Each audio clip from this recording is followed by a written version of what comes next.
नमस्कार दोस्तों। BPSC mains GS series में मैं लास्ट जो मेरा लेक्चर था वो था बिरसा मुंडा में शुरू किया था। मुंडा विद्रोह का क्या कारण था, उसका क्या उद्देश्य या क्या ऑब्जेक्टिव था, उसको मैं काफ़ी डिटेल में बता दिया था। जो भी इस ग्रुप चैनल पे नए हैं उससे मेरा रिक्वेस्ट है कि अगर आपने पीछे का मेरा वीडियो नहीं देखा है, क्योंकि ये मेंस सीरीज बहुत आगे बढ़ गया, अभी तक लगभग 11 लेक्चर आ चुका है, तो आप लोग प्लेलिस्ट में जाके बीपीएससी मेंस जीएस हिस्ट्री का प्लेलिस्ट बना हुआ, वहाँ जाके लगभग जितना पीछे का वीडियो उसको देखिए और मेंस को अच्छे से इसका नोट्स बना लीजिए मेरा वीडियो देख के। और साथ ही साथ अगर आंसर राइटिंग करना चाहते हैं तो मेरा एक आंसर राइटिंग का भी ग्रुप चल रहा है, व्हाट्सएप ग्रुप चल रहा है, जहाँ मैं डेली आंसर दे रहा हूँ और उसका मैं क्वेश्चन भी डेली आंसर दे रहा हूँ, क्वेश्चन दे रहा हूँ, तो उसका आंसर लिख के ग्रुप में सबमिट करना, मैं उसको फिर चेक भी कर रहा हूँ। और जो ग्रुप जो है गर्ल्स के लिए अलग है और बॉयज़ के लिए अलग है। अगर आपको आंसर राइटिंग करना है तो हम मेरे पर्सनल नंबर व्हाट्सएप पर हमको मैसेज करेंगे, मैं आपको ग्रुप में क्या कर लूँगा, ऐड कर लूँगा, और आप लोग मेरा नंबर मैं नीचे कमेंट बॉक्स में दे दूँगा, या अगर लिखना है तो लिख ले। मेरा नंबर है 8750920419। इस पर हमको मैसेज करेंगे तो मैं आपको ग्रुप में ऐड कर लूँगा, जहाँ आप आंसर राइटिंग प्रोग्राम में जुड़ सकते हैं। तो आइए आज हम लोग बिरसा मुंडा लास्ट लेक्चर में हम लोग क्या उसका कारण था, क्या उद्देश्य या क्या पर्पस था, काफ़ी टू द पॉइंट हम देखे थे। फिर से हम आगे आज इस रिवोल्ट का क्या आउटकम्स था, क्या परिणाम था, उसको हम काफ़ी अच्छे से देखने जा रहे हैं। देखिए, आपको हम बिरसा मुंडा का थोड़ा सा मैं और भी बता देता हूँ कि एक लगभग विद्रोह जो है ना वही आर्थिक, सामाजिक, राजनीतिक, सांस्कृतिक कारणों से शुरू हुआ था।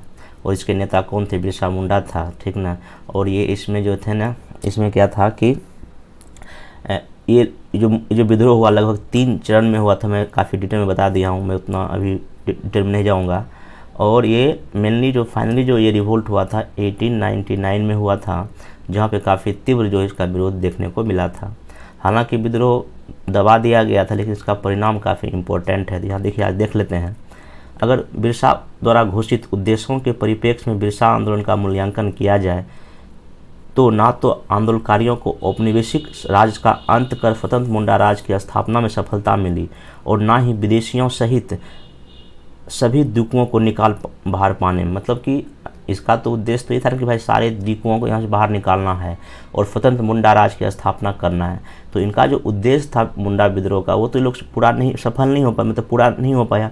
लेकिन फिर भी इस दृष्टि से यह आंदोलन विफल रहा, और इस आंदोलन से मुंडा आदिवासियों को तत्काल कोई लाभ प्राप्त नहीं हुआ, परंतु इसकी उग्रता व तीव्रता ने सरकार को उनकी समस्याओं पर विचार करने के लिए क्या किया, विवश किया, तथा निम्न परिणाम हुए। तो आप इस तरह से भले ही अपने मूल उद्देश्य में प्राप्त नहीं हो पाया, लेकिन फिर भी इस विद्रोह की जो तीव्रता थी, इसका जो जिस तरह से बिरसा मुंडा के लोगों ने मिलकर ये विद्रोह किया, संगठित होकर विद्रोह किया, ये उस समय अपने आप में क्या थे, एक बड़ी बात थी। तो अभी देखिए, इसका परिणाम आपको कई पार्ट में बांट कर देख सकते हैं। इसमें पहला परिणाम है राजनीतिक या प्रशासनिक परिणाम। देखिए पहला, ये सबसे मोस्ट इंपॉर्टेंट है। इसमें क्या हुआ, 1903 में एक काश्तकारी एक्सटेंसिव एक्ट बनाया गया, संशोधन एक्ट द्वारा पहली बार मुंडाओं के खुटकुटी व्यवस्था को कानूनी मान्यता दिया गया। जो उसका जो खुटकुटी प्रथा जो लोकल वहाँ का था, उसको ये पहली बार का क्या दिया गया, मान्यता दिया गया। मैं इसको काफ़ी डिटेल में पहले चर्चा कर चुका हूँ, सिस्टम क्या होता है। तो 1905 में प्रशासनिक सुविधा की दृष्टि से खूंटी और गुमला नए अनुमंडल बनाए गए। ये कहाँ है? अभी झारखंड में खूंटी और गुमला, ये रांची के आसपास का जगह है, वहाँ पे नया सब डिवीजन बनाया गया। ये विद्रोह के बाद ही ऐसा हुआ। और ब्रिटिश प्रशासन आदिवासियों के प्रति अधिक संवेदनशील हो गई, मतलब अब उसको इतना तंग करना क्या कर दी, छोड़ दी। कहीं ना कहीं ये तो इस विद्रोह का ही कहीं ना कहीं परिणाम था, जो किस तरह चीज़ें अंग्रेज कर रहा है। दूसरा देखिए, इसमें क्या हो गया है, अगला आर्थिक परिणाम में क्या हुआ कि आदिवासियों की ज़मीन का सर्वे कराया गया। सबसे बड़ी बात क्या होगा कि सर्वे कराया गया और देखा गया इनका कहाँ कहाँ ज़मीन है, कहाँ कहाँ लैंड है, ठीक। उसके बाद देखिए, इसके बाद क्या हुआ, इसके बाद छोटा नागपुर काश्तकारी एक्ट 1908 पारित किया गया। इसके द्वारा जनजातियों को भूमि वापस दे दिया गया, जो ज़मीन इससे छीना गया था। याद कीजिए, जिस तरह से यहाँ साहूकार, ज़मींदार या और भी जो ऊंचे जाति के लोगों का ज़मीन जो छीन लिया था, वो ज़मीन को वापस कर दिया गया जनजातियों को, तथा इनकी भूमि बंदोबस्ती किया गया, ठीक ना। मुंडाओं को ज़मीन संबंधी कई अधिकार भी दिए गए। पहले जो भी अधिकार छीन लिए गए थे कि तुम्हारा ज़मीन नहीं है या ये नहीं है, अब उसको कई तरह के ज़मीन संबंधी राइट क्या हुए, यहाँ मिला। इसके अलावा बेगारी से भी इनको क्या मिला, मुक्ति मिला। पहले याद कीजिए कि इस तरह को ज़बरदस्ती जनजाति लोगों को, ट्राइबल्स लोगों को बेगारी में काम ये लोग करवाते थे, अंग्रेज या अदर दिकू। अब इस तरह की चीज़ों पर क्या लग गया, बैन लग गया। अगला है सामाजिक, सांस्कृतिक और धार्मिक रिजल्ट या परिणाम क्या हुआ। कई सामाजिक और धार्मिक समस्याएं जैसे शराबखोरी और शिक्षा, बहुदेववाद, बलि प्रथा आदि का खात्मा हुआ तथा सामाजिक रूप से आधुनिकता आई। मतलब कि आपको हम बताए थे कि जो बिरसा मुंडा का उद्देश्य सिर्फ स्वतंत्र मुंडा राज की स्थापना करना ही नहीं था, बल्कि समाज की जो बुराइयां थी, चाहे वो शराबखोरी हो या शिक्षा या बहुत भगवान की पूजा करना, ये सब कहीं ना कहीं बंद हुआ और कहीं ना कहीं एक आंतरिक शुद्धिकरण हुआ इनके समाज का। आप यहाँ पे लिंक जोड़ सकते हैं, जैसे कि हमारे देश में जो भी सामाजिक सुधार आंदोलन राजा राममोहन रॉय या विद्यानंद सरस्वती या जो भी लोग करते हैं उसको आप यहाँ जोड़ सकते हैं। ये लोग उससे क्या है, कहीं ना कहीं प्रभावित हैं। और दीर्घकालिक परिणाम आप यही लिखिए कि राष्ट्र स्वतंत्रता संघर्ष में प्रेरणा का काम किया। इस विद्रोह के उद्देश्य, प्रकृति, संगठन जैसे तत्वों को गांधी जी के आंदोलन में भी क्या होता है, देखा जा सकता है। तो आप इस तरह से इसको परिणाम में लिख सकते हैं। अगर क्वेश्चन आएगा कारण और परिणाम, तो परिणाम को ऐसे ही सामाजिक, आर्थिक, राजनीतिक में क्या करेंगे, लिखकर इसको दिखाएंगे, तब जाकर इसको निष्कर्ष लिखेंगे। अब देखिए यहाँ पे ठीक है, तो परिणाम हो गया। अब देखिए इसका बिरसा मुंडा विद्रोह का क्या महत्व, क्या है, इसका इंपॉर्टेंस क्या है, इसका सिग्निफिकेंस क्या है, इसका इम्पोर्टेंस, महत्व, सिग्निफिकेंस क्या है। तो आप देखिए इसमें ये क्वेश्चन काफ़ी अच्छा है। मैं जितना भी मूवमेंट या विद्रोह या रिवोल्ट का जब भी मैं सिग्निफिकेंट या महत्व लिखा रहा हूँ, तो मैं इसको कई एंगल में तोड़ के बता रहा हूँ। आप हमेशा इसी एंगल पर आंसर जब लिखेंगे तो आपको काफ़ी अच्छे मार्क्स मिलेंगे। चलिए देखिए यहाँ देखिए क्या है, भूमिका लिखा हूँ। एक लंबे समय तक भारतीय इतिहास लेखन की धारा में कई सामाजिक समूहों की भूमिका को ज़्यादा ध्यान नहीं दिया गया है, लेकिन सूक्ष्मता से देखने पर ऐसा पाया गया कि भारतीय राष्ट्रीय आंदोलन के विकास में मुख्य धारा के अतिरिक्त जनजातीय, किसान आदि आंदोलन की उल्लेखनीय भूमिका रही है। इस बारे में हम बिरसा मुंडा जैसे विद्रोह को देख सकते हैं। मतलब कि ये है कि देखिए जो भारत का इतिहास, जो लेखन, जो परंपरा रही है, इसमें हमेशा हम बड़े मूवमेंट को तजब्बो दिए, मतलब ज़्यादा वैल्यू दिए, जैसे कि राष्ट्रीय आंदोलन महात्मा गांधी का है या और भी। लेकिन हम जनजातीय विद्रोह को कहीं ना कहीं उस दृष्टि से नहीं देख पाए हैं, उनके महत्व को उतना हम अभी नहीं देख पाए। लेकिन इसलिए जो है ना, ऐसे विद्रोह का क्या इंपॉर्टेंस है उतना हमको दिखाई नहीं पड़ता है, क्योंकि इतिहास लेखन ऐसा हुआ ही नहीं है। तो यही पे मैं यहाँ तक दिखाया हूँ कि एक लंबे समय से इतिहास, भारतीय इतिहास लेखन जो लिखने की जो परंपरा है, उसमें जो है ना इन लोगों पर ध्यान नहीं दिया, लेकिन फिर भी इसका महत्व इतिहास में काफ़ी ज़्यादा है। इसी वजह से आज जो हमारी सरकार जो आज़ादी के अमृत महोत्सव जो मना रही है, जो 75 साल हम आज़ादी के पूरे कर रहे हैं, उसमें कहीं ना कहीं जो जनजातीय दिवस मनाना, और भी बिरसा मुंडा के ही जन्मदिन पे 15 नवंबर को जनजातीय दिवस मनाया जा रहा था, कहीं ना कहीं क्या है, कहीं ना कहीं दिखा रहा है कि नहीं, इन जनजातियों की इम्पोर्टेंस अब जो है ना काफ़ी क्या हो गया, बढ़ गया। तो आप इसे लिंक करके लिखें, आंसर काफ़ी अच्छा होगा। आगे देखा लिखा है वही आंदोलन के विभिन्न तत्वों जैसे उद्देश्य हो गया, नेतृत्व, संगठन, विचारधारा, जन सहभागिता एवं उपलब्धि आदि के संदर्भ में बिरसा मुंडा के महत्व को देखा जा सकता है। आखिर इसका भी मैं पहले बताऊं, आखिर किसी भी विद्रोह या आंदोलन का महत्व क्या है। महत्व तो यही ना भाई कि उसका उद्देश्य क्या था, उसका नेता था, उसका संगठन था, उसका विचारधारा था, उसके बहुत लोगों की भागीदारी थी, तो यही इसका महत्व है। तब इसी पॉइंट को हम अच्छे से क्या कर देंगे, अच्छे डिस्कस कर देंगे, तो इसका महत्व आपका हो जाएगा। तो आइए देखते हैं महत्व में जो है ना आगे क्या है कि देखिए सबसे पहला यही महत्व में लिखेंगे। थोड़ा सा यहाँ फ्लो चार्ट बना देंगे, मैं फ्लो चार्ट नहीं बनाया हूँ, यहाँ पे महत्व लिख के यहाँ उद्देश्य, संगठन ऐसे बना देंगे, तो मैं यहाँ पे नहीं बनाया, आप लोग इसको बना लीजिएगा, ठीक ना। चलिए अब देखिए मेरी बात को देखिए, मैं भले ही मेरा चेहरा ना देख रहा हूँ, लेकिन मेरी बात को आराम से सुनिएगा, और जो जो मैं बोलूँगा, जो एक्स्ट्रा आपको अच्छा लगे उसको कहीं नोट डाउन भी कर लीजिएगा। आइए देखिए, पहला है उद्देश्य के स्तर पर। देखिए हम पाते हैं कि इस आंदोलन का प्रारंभ एक सामाजिक धार्मिक आंदोलन के रूप में हुआ था। देखिए उद्देश्य क्या था इसका, शुरुआती दौर में याद की जब मैं इसको पढ़ा रहा था, जब क्यों ये विद्रोह शुरू हुआ, तो बिरसा मुंडा पहले अपने समाज की जो समस्याओं को ख़त्म करने का प्रयास किया था। तो यही लिखा हूँ, हम पाते हैं कि इस आंदोलन का आरंभ एक सामाजिक, मतलब सोशल, एक रिलीजन मूवमेंट के रूप में हुआ था, जो आगे चलकर राजनीतिक तत्वों को समाहित करता हुआ ब्रिटिश शासन समाप्ति का आंदोलन बन जाता है। देखिए कितना अच्छा लाइन में लिखा हूँ कि शुरुआती दौर में ठीक है ये सामाजिक धार्मिक सुधार आंदोलन था, लेकिन आगे जाके इसका उद्देश्य काफ़ी बड़ा हो गया, व्यापक हो गया। वास्तव में 19वीं सदी में ब्रिटिश शासन का वास्तविक चरित्र स्पष्ट नहीं हो पाया था कि वे कहाँ तक सुधारक और कहाँ तक शोषक है। मतलब देखिए 19वीं सदी तक हमारे देश के लोगों को यही पता नहीं चल रहा था कि अंग्रेज हमारा शोषण कर रहा है कि मेरा सुधार कर रहा है, मतलब कि दोनों बात था यहाँ पर, ठीक ना।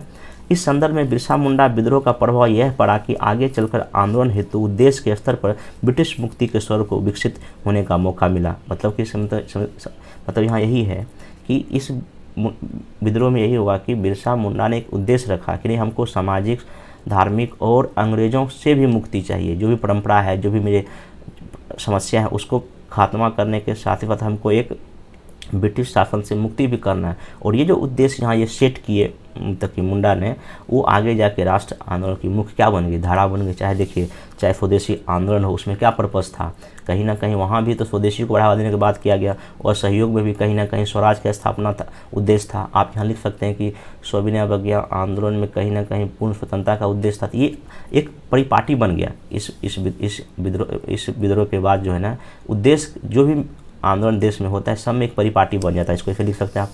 दूसरा, नेतृत्व के स्तर पर देखें यहाँ क्या हुआ, किसी भी आंदोलन के विकास एवं सफलता के लिए नेतृत्व की निर्णायक भूमिका होती है। याद कीजिए 1857 का विद्रोह इसलिए भी असफल हो गया क्योंकि कोई नेता वहाँ था ही नहीं। तो यहाँ लिखा हुआ, बिना नेतृत्व का कोई विद्रोह सफल नहीं होता, क्योंकि इसके माध्यम से ही आंदोलन के विभिन्न तत्व अपने उद्देश्यों के अनुसार समायोजित होते हैं। बिरसा मुंडा के क्रांतिकारी नेतृत्व से आम जनता में नेतृत्व के प्रति आस्था बढ़ी। साथ ही बिरसा के विचारों से ब्रिटिश सुदृढ़ शासन तंत्र का विरोध करने का क्या हुआ, साहस मिला। और भविष्य के आंदोलन में गांधी जी, मतलब ये है कि बिरसा मुंडा ने जिस तरह नेतृत्व प्रदान किया, क्योंकि बिरसा मुंडा खुद एक पढ़े लिखे इंसान थे, उन्होंने अपने लोगों को संगठित किया, एकजुट किया और एक मनोबल बढ़ाया कि नहीं, हम लोग भी जो है उससे क्या कर सकते हैं, ब्रिटिश से लड़ सकते हैं जब इकट्ठा हम हो जाए। और यही बात तो गांधी जी आगे करते हैं। गांधी जी आके क्या करते हैं, चाहे गांधी जी का वो सहयोग हो, सविनय अवज्ञा आंदोलन हो या भारत छोड़ो आंदोलन हो, गांधी जी यही करते हैं, लोगों को एकजुट करते हैं, एक मंच पे लाते हैं ताकि अंग्रेजों से मुकाबला किया जा सके। तो आप इसमें यही लिखेंगे कि नेतृत्व के स्तर पर आगे भी हमको इस चीज़ में क्या करते हैं, हम लोग देखते हैं। दूसरा यहाँ आप लिख सकते हैं संगठन के स्तर पर। देखिए संगठन के स्तर पर मतलब क्या है, कैसे उन्होंने एक संगठन ऑर्गेनाइज किया।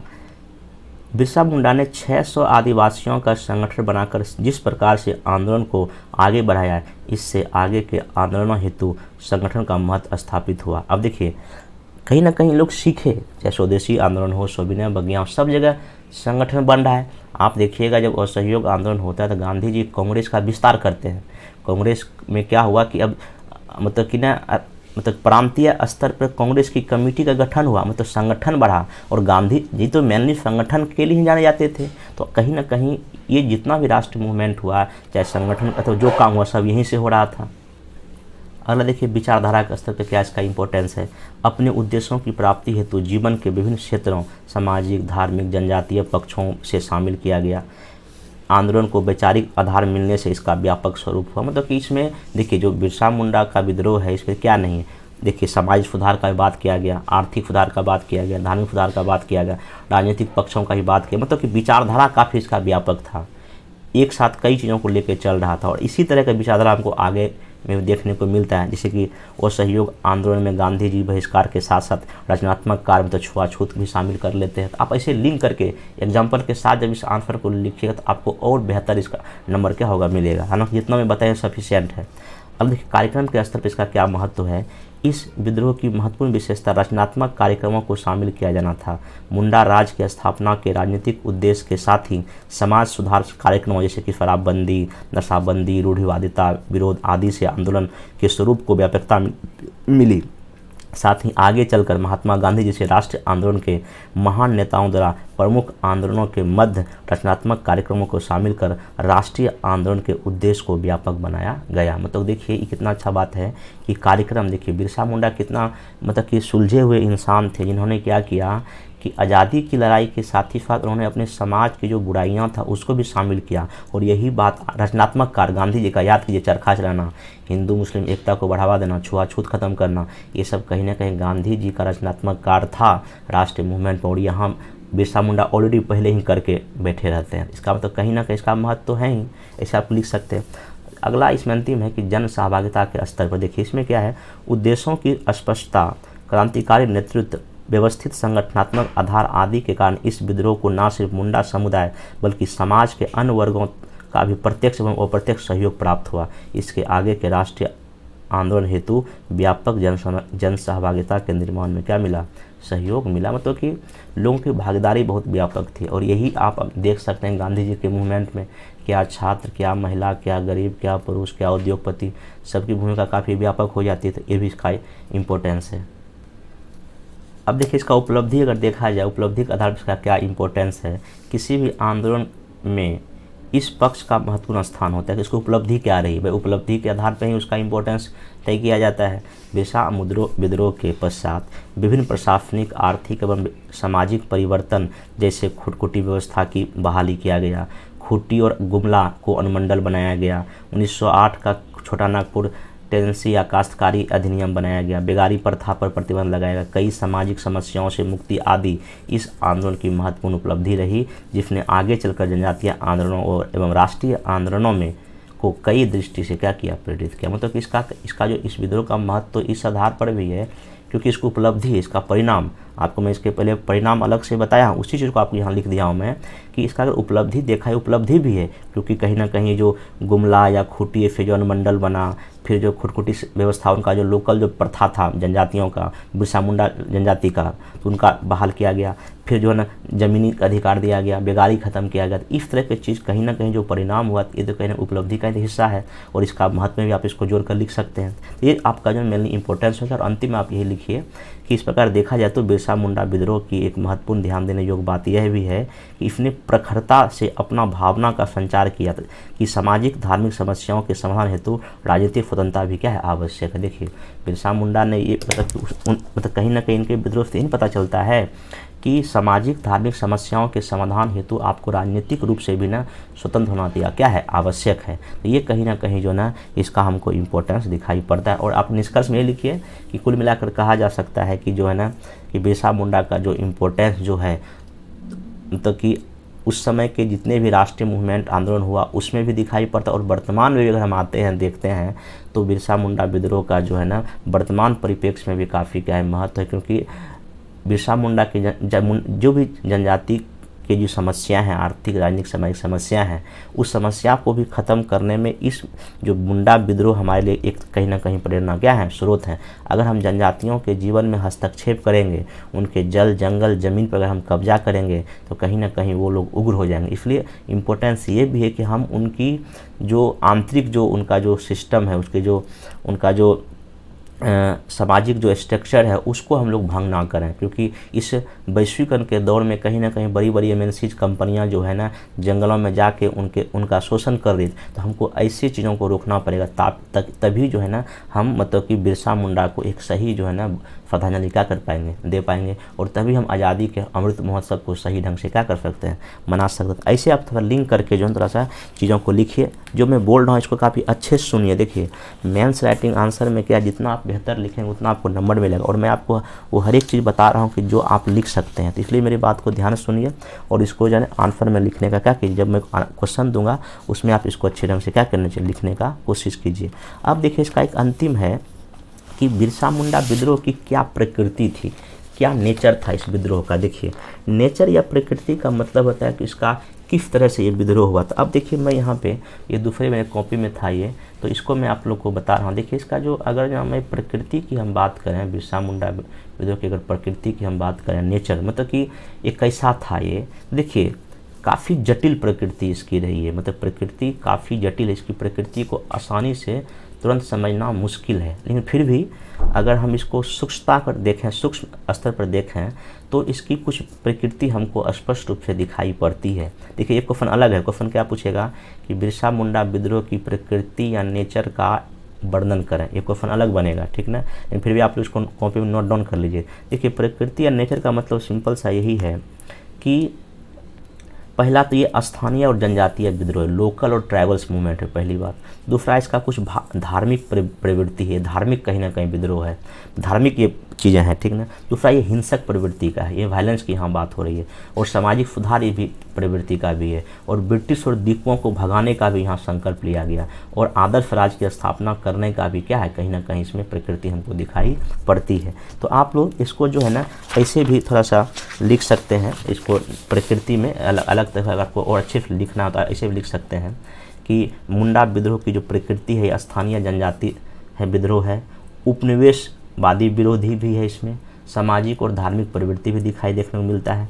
आगे इसमें राष्ट्रवादी प्रकृति का ये विद्रोह है, शोषण विरोधी भी है ये, और हिंसक प्रवृत्ति का है, सुधारवादी भी है ये, और ये कहीं ना कहीं महिषावादी, ये जो है ना इसका नेचर है। मतलब कि अगर हम बिरसा मुंडा विद्रोह को काफ़ी सूक्ष्मता से देखें, इतना तरह का हमको प्रकृति जो है नेचर वहाँ पे निकल कर सामने आती है। हम आइए इस सारे पॉइंट को आपके सामने क्या कर देता हूँ, डिस्कस कर देता हूँ ताकि आप इसको लिख पाएँ। देखिए पहला देखिए यहीं पे है कि जो बिरसा मुंडा के नेतृत्व में 1895 से लेकर 1901 के दौरान रांची और सिंहभूम के आसपास के इलाके में किया जाने वाला यह विद्रोह यद्यपि स्थानीय व जनजातीय था, जिसे आधार प्रदान करने का दीकुओं की शोषणात्मक नीति ने काम किया था। मतलब देखिए ये विद्रोह स्थानीय था, जनजातीय था, और ये विद्रोह आखिर हुआ क्यों? क्योंकि जितने भी दीकू यहाँ आए थे, बाहरी लोग आए थे, उनके शोषण का ही तो परिणाम था, ये लिख सकते हैं। दूसरा देखिए, बिरसा ने हिंदू, ईसाई और मुंडा राजनीति के सम्मिश्रण से एक ऐसी रणनीति तैयार किया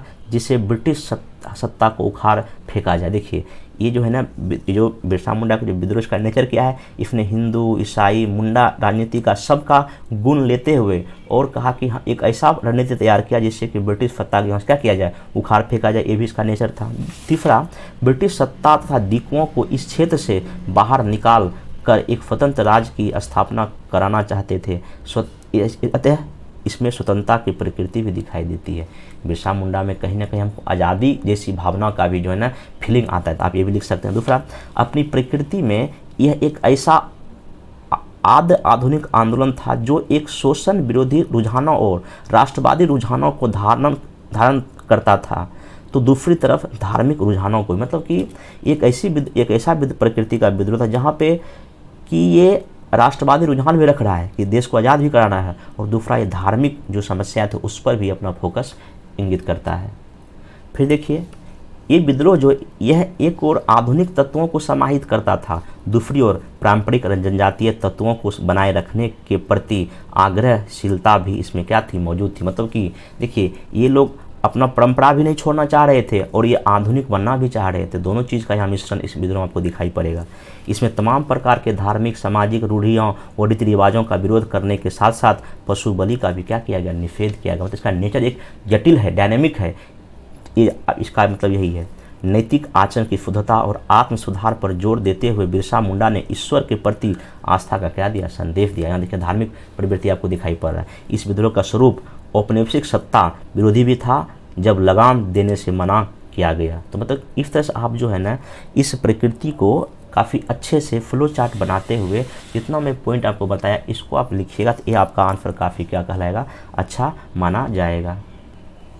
इस प्रकार जो मुंडा जो विद्रोह था, ये लगभग इसका कारण, उद्देश्य, परिणाम, क्या इसका प्रकृति था, क्या नेचर था, इसमें लगभग 4 टॉपिक था जो मैंने काफ़ी अच्छे से 2 वीडियो में बता दिया हूँ।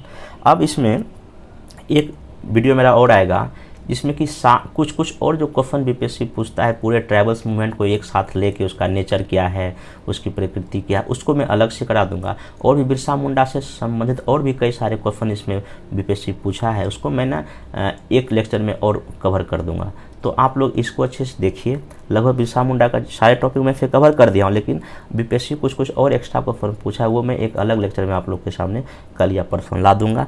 फिर जब बिरसा मुंडा मेरा ख़त्म हो जाएगा तब हम लोग सीधे जो है ना राष्ट्रीय आंदोलन में चलेंगे, जहाँ पे हम महात्मा गांधी का वह सहयोग आंदोलन में बिहार की क्या भूमिका थी, सविनय अवज्ञा में बिहार की क्या भूमिका थी, भारत छोड़ो आंदोलन में बिहार की क्या भूमिका था। तो पूरे अच्छे से इसको हम क्या करेंगे, पूरा नेशनल मूवमेंट में जितना क्वेश्चन आएगा वो करेंगे। और तब इसमें हम पढ़ेंगे कला, मौर्य कला, पाल कला, फिर पटना कलम पढ़ेंगे। फिर अंतिम में जो है हम लोग इसमें पढ़ेंगे विचार, जैसे कि महात्मा गांधी का विचार, जवाहरलाल नेहरू का विचार और रविन्द्रनाथ टैगोर का विचार। तब आपका ये पूरा हिस्ट्री का सेक्शन क्या हो जाएगा, ख़त्म हो जाएगा। मेरा कोशिश रहेगा आने वाले लगभग 8-10 जो लेक्चर में पूरा ये हिस्ट्री का सेक्शन ख़त्म कर दिया जाए। और राइटिंग स्किल मेरा चल ही रहा है। आप लोग डेली राइटिंग प्रोग्राम में जुड़िए, मेरे व्हाट्सएप नंबर पर हमको मैसेज कीजिए, मैं आपको वहाँ पे ग्रुप में ऐड कर लूँगा। और डेली लिखिए, बिना लिखे हुए मेंस आप पास नहीं कर सकते हैं। मैं आपको इसका जो अगर पीडीएफ चाहिए तो इसका टेलीग्राम मेरा है, टेलीग्राम भी आप ज्वाइन कर सकते हैं, वहाँ से आपको इसका पीडीएफ क्या हो जाएगा, मिल जाएगा। तब तक पढ़ते रहिए, मिलते हैं नेक्स्ट वीडियो में। Thank you.